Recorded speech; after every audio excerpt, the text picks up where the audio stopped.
Hey guys, Yummy here again, bringing you another episode of Channel Chat. Today I'm with Major Meteor again, and we're going to be discussing pre-order bonuses in gaming. Specifically the Deus Ex Mankind Divided controversy. So, hey Major Meteor, how are you doing today? I'm alright, thank you. Yummy, how are you? I'm doing well. Alright, so let's start talking about the pre-order bonuses now. For the most part, I think the general populace of the gaming community views pre-order bonuses as a negative thing. I mean, it's pretty easy to defend gamers against pre-order bonuses. How do you feel about them? I'm kind of on the edge, honestly. I guess the way I look at it is you can split pre-order bonuses into sort of two categories. You've got the pre-order bonuses that if you don't pre-order this game, you can't get this content anywhere else unless you pre-order the game. And then you've got the pre-order bonuses where you get content that you can get elsewhere, but you get it like for free. So an example would be if you pre-ordered Battlefield Hardline Deluxe Edition, you got the free battle packs where you got the free extra guns. If you didn't pre-order that, there was no way to actually get them guns.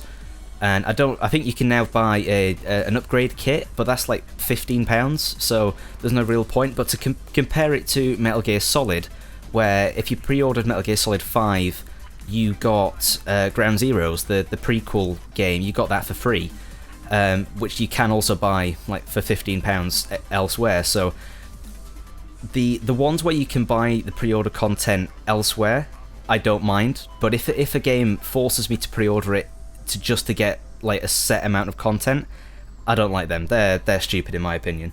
Yeah, there's definitely is a division between good and bad, but I think there's like way more of the bad kinds of pre-order bonuses than the good ones, because usually the good ones are like the Metal Gear Solid 5 one, giving you Ground Zeroes for free if you weren't one of those idiots that paid $30 for the game, and Yeah. then. Or the ones that give you like cosmetic editions, like skins and stuff in the game that don't really matter, and just like extra stuff like those legendary editions or whatever that give you, like Rome 2 had a freaking catapult, a mini catapult that you got with your game, and Battlefront has the mini fridge. So I'm fine with those ones. Those ones are fine because they don't take anything out of the game that you have to pre-order in order to get, which is like the worst thing to do. Yeah, I think like some of the worst culprits of this are the Ubisoft titles, relating back to our last one. But Ubisoft, whenever they do pre-order bonuses, it tends to be like pre-order now and get this exclusive in-game mission that you can't get anywhere else. That tends to be the ones that are the ones that I don't like, because what you're doing is you're cutting content out of the game. Like people who don't pre-order it don't get that content, so it kind of splits the community again in two. So people who have that content are the ones who pre-ordered it, but then the vast majority of people who don't pre-order it don't get that content. Yeah, it's definitely the most obvious instance of taking stuff out of the game is Day 1 DLC. I think like basically every AAA title in the last couple of years has at least started to employ this tactic, and it's really sleazy, taking shit out of the game and then trying to make us buy it before the game is revealed to be utterly broken, just to give them money or at an increased price to get that stuff. That's just the real problem with DLC. I mean, honestly, I think pre-orders are anti-consumer in general. I watched a video of Total Biscuit describing the Deus Ex controversy, and I really agreed with a lot of what he said. It persuades the consumer to purchase before reviews are released. So, I mean, you have no idea how the game is actually going to be. You just have that really fluffed up gameplay reveals that are always way better than what the game actually looks like. Yeah, I mean, like, I don't necessarily think that pre-orders are a bad thing necessarily. I mean, yes, they push people to buy stuff even though they haven't seen any of the game.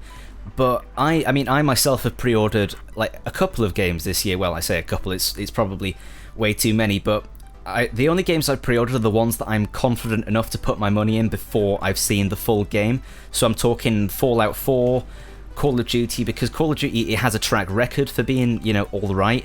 Fallout 4, because it's Bethesda, they have a track record of making decent games. So I guess it kind of depends on the consumer. If the consumer's confident enough with putting their own money into a game that they haven't seen yet, I guess that's okay, but it's generally, I kind of look down upon developers for encouraging us to pre-order games rather than us letting us make the decision as to whether we want to pre-order them or not.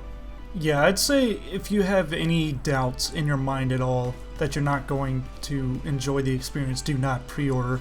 And definitely the community is a lot more skeptical after we went through late 2013, 2014, and early 2015, and the massive shitstorm of broken games that came through those years. Like, I pre-ordered Total War Rome 2 and Watch Dogs, and both were completely broken and unoptimized at launch. They were almost unplayable, and Total War Rome 2's was utter false advertising, like to the point where they should have been sued for it, from that gameplay reveal in late 2012 that blew our minds, and then the game came out and it was utter shit. And that was pre-orders that just ruined that experience for me, because Rome 2 had the Greek cities pack where there were like 3 extra factions that you'd get.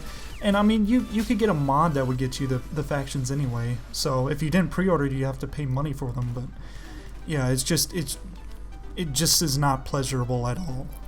Yeah, I mean, like, if we look at Deus Ex, like the Mankind Divided, whatever it's called, the pre-order system for this is basically the culprit for everything bad that we've mentioned in the past 10 minutes. It's got the content that's cut out that you can't buy anywhere else unless you pre-order it. It actively encourages people to pre-order it because as more people pre-order it, you get more stuff. And it's generally just a shitty way for making people trying to pre-order it. It's just it's a shitty system, and I think the internet's responded in the right way towards this, to be honest.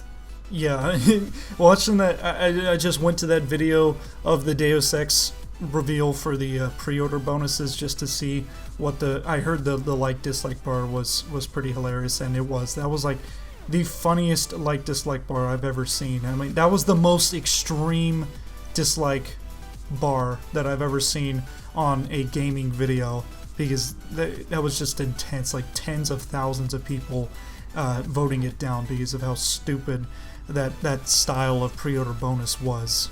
Yeah, I think what we can take away from this is that a lot of developers should learn from this.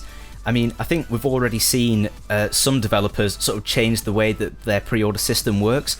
I think CD Projekt Red, who do The Witcher 3, are probably the best examples of this. Like, they don't do pre-order bonuses at all, and I think that they've made their sort of stamp or their mark really, really clear on this, is that they understand what the consumer wants. They understand that they shouldn't really be putting the money into stuff that they don't like trust yet, they don't see the full picture of yet. So they give DLC for free, they don't make people pre-order stuff, they don't have any of this bullshit stuff, and they only charge for the stuff that actually like should be charged for, the meat and potatoes of the game. That's the only stuff that they charge for. And I think there's Warner Brothers who have done Mad Max in the past like couple of months. I think that they had pre-order bonuses with like some cosmetic stuff, but I didn't pre-order that, and now I've just got it for free. So I'm not sure, totally sure, so don't quote me on that. But I think other developers are starting to come around to this mindset of that they shouldn't really be pushing us to pre-order stuff. Yeah, I think in the end, The Witcher 3 would end up making more money doing this way than with shitty pre-order bonuses, because people definitely respect better business practices.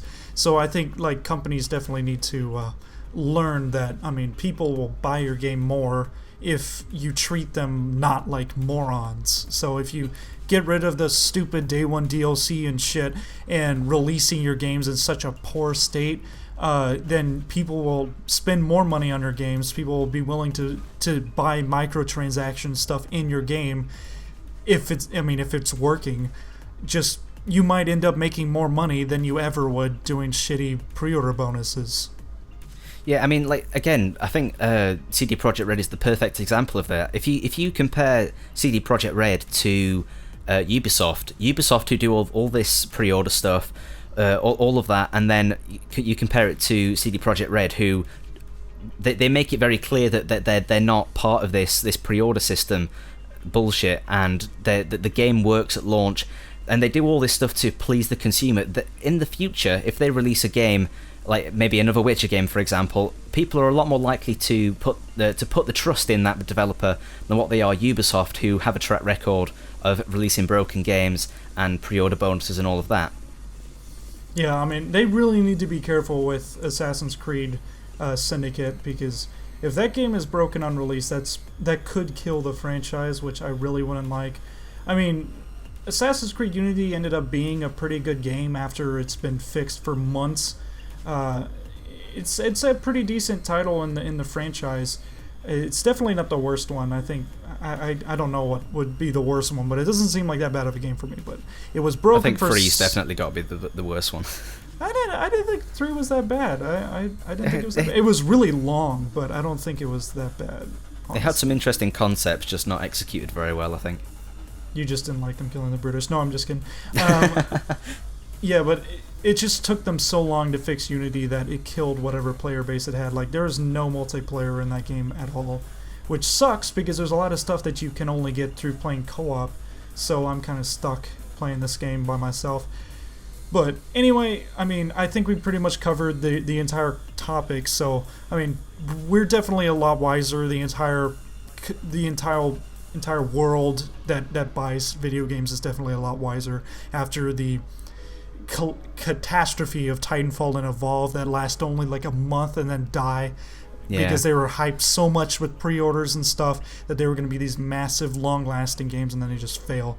So we're definitely a lot wiser. We pretty much agree that pre-orders, I mean, generally are a bad thing. They can be done in a good way, but just most of the time they're done poorly. So if you guys like this, make sure you hit the like and subscribe button. And until next time, this is Yummy. Goodbye and good hunting. Oh, and also Major Meteor. Yeah, see you later. See you.